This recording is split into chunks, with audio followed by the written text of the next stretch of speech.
देखिए पूजा जी, दिसंबर का जो महीना है यह बहुत खास होने वाला है। दिसंबर में बहुत बड़े बड़े और सकारात्मक गोचर होने वाले हैं। पहला तो देखिए, देवगुरु बृहस्पति जो अतिचारी होकर के उच्च के कर्क राशि में बैठे हुए थे, वह वक्री होकर के मिथुन में आ जाएंगे जो है 5 दिसंबर को। और 7 दिसंबर को मंगल जो पराक्रम के देवता हैं, जो हमारे आत्मबल के देवता हैं, मंगल पौरुष के भी कारक हैं, यह जाकर के धनु राशि में विराजमान हो जाएंगे, जो आगे चल कर के माह मध्य में ही सूर्य के साथ युति निर्माण कर लेंगे जैसे ही जो है धनु संक्रांति आएगी।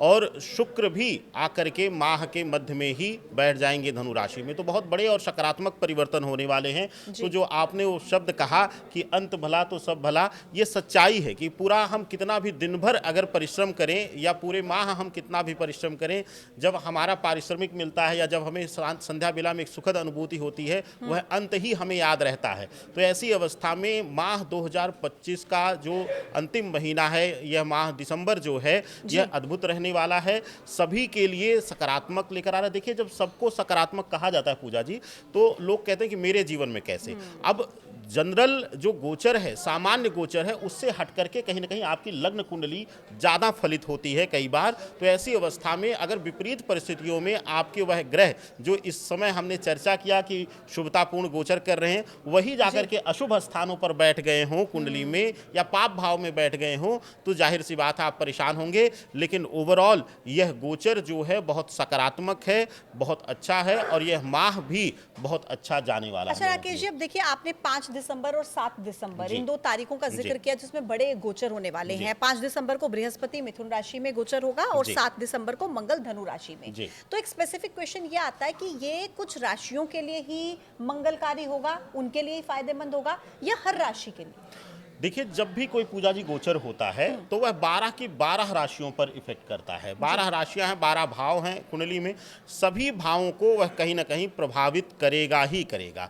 लेकिन पूर्णतः जैसे अगर देखा जाए, गुरु बृहस्पति जो है पहले से ही वक्री थे, लगभग 11 नवंबर से ही वक्री चाल में चल रहे हैं, लेकिन अब जो है कर्क में ही वक्री होते हुए वह पिछली राशि में गोचर कर जाएंगे 5 दिसंबर को, यानी फिर से वह मिथुन में आ जाएंगे। जब मिथुन में आ जाएंगे, यह बड़ा शुभकारी होता है। खास करके यह जो लोग रचनात्मक कार्य कर रहे हैं, जो लोग अध्ययन क्षेत्र में हैं, जो लोग रिसर्च इत्यादि कर रहे हैं, या वह लोग जो टीचिंग प्रोफेशन से जुड़े हुए हैं, उनके लिए बहुत सकारात्मक रहने वाला है, बहुत सुखद रहने वाला है। या विशेष करके वह लोग जो कंसल्टेंसी वर्क कर रहे हैं, उनके लिए भी बहुत अच्छा रहने वाला है। फूड से रिलेटेड, फूड मैन्युफैक्चरिंग से रिलेटेड, होटल इंडस्ट्री से रिलेटेड बहुत अच्छा रहने वाला है। लेकिन अगर मंगल के गोचर को तुरंत देखें, 7 तारीख को मंगल जो है धनु राशि में जाकर के बैठ जा रहे हैं, और धनु राशि में जब मंगल बैठते हैं तो ये बहुत ही सकारात्मक फल देने वाला होता है।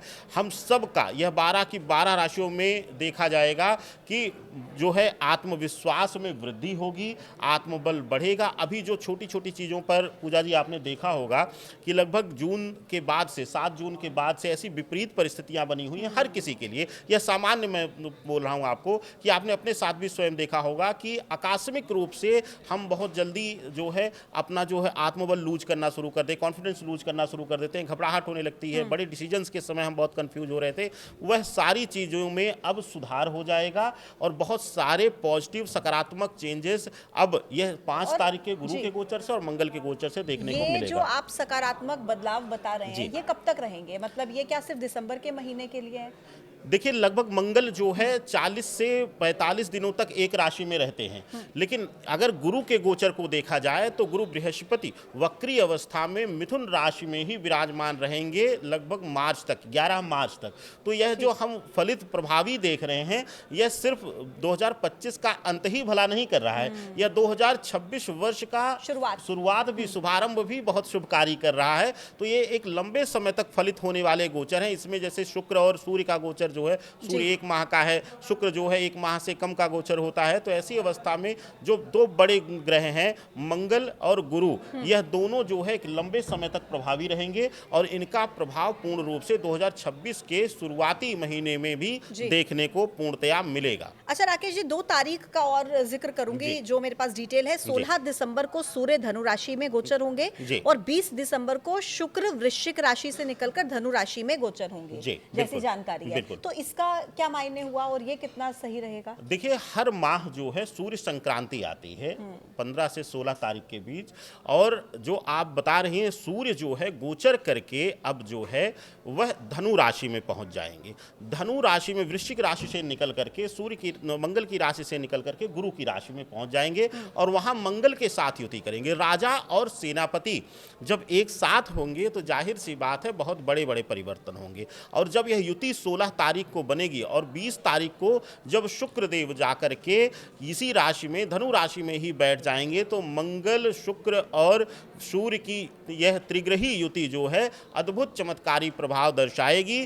खास करके आपको बता दें पूजा जी, कुछ विशेष राशियां हैं जिनको अत्यंत शुभ फलित होगा, जिसमें कि प्रथम राशि है मेष राशि। मेष राशि वालों को अत्यंत शुभकारी रहने वाला है। इनका पदभार प्रभाव बढ़ाएंगे, व्यापार में वृद्धि देंगे। खूब यात्रा, विदेश यात्रा से जुड़ा हुआ कोई पेंडिंग रहा होगा तो उसमें शुभकारी। दूसरी जो सबसे प्रभावी होने वाली राशि है वह है सिंह राशि। सिंह राशि वालों के लिए अद्भुत चमत्कारी यह गोचर रहने वाला है। माह के मध्य में जब सूर्य जो है धनु राशि में प्रवेश करेगा, धनु संक्रांति करेगा और वहां मंगल की युति जब लेगा तो सूर्य की प्रिय राशि जो है सिंह राशि वालों के लिए अद्भुत चमत्कारी रहने वाला है। आत्मबल में, सम्मान में वृद्धि होगी, सामाजिक मान प्रतिष्ठा बढ़ाएंगे, लक्ष्मी की, चलित लक्ष्मी की प्राप्ति कराएंगे, मकान और वाहन के सुख से भी परिपूर्ण करेंगे। इसके साथ जो तीसरी सबसे ज्यादा प्रभावी राशि है वह है वृश्चिक राशि। वृश्चिक राशि वालों के लिए यह गोचर अत्यंत शुभकारी रहने वाला है। अगर किसी लीगलिटीज इत्यादि में फंसे हुए थे, कानूनी दाव पेच में फंसे हुए थे तो वहां से मुक्ति मिलती हुई दिखाई दे रही है। और साथ ही साथ बहुत दिनों से अगर अपने मकान की इच्छा आपके अंदर थी तो वह भी पूर्ण होती हुई दिखाई दे रही है पूजा दी। चलिए, आपकी बातें सुनकर वृश्चिक, मेष और सिंह राशि का आपने बताया था, ये तीनों राशियां मतलब इस वक्त वो बहुत खुश होंगी कि उनके लिए तो कम से कम ये साल, ये महीना जो है वो एक अच्छी खुशखबरी लेकर खत्म होने के आसार नजर आते हैं। लेकिन क्या कुछ राशियां ऐसी भी है जिनको थोड़ा सा ज्यादा ध्यान रखने की जरूरत है या कुछ ऐसे उपाय करने की जरूरत है?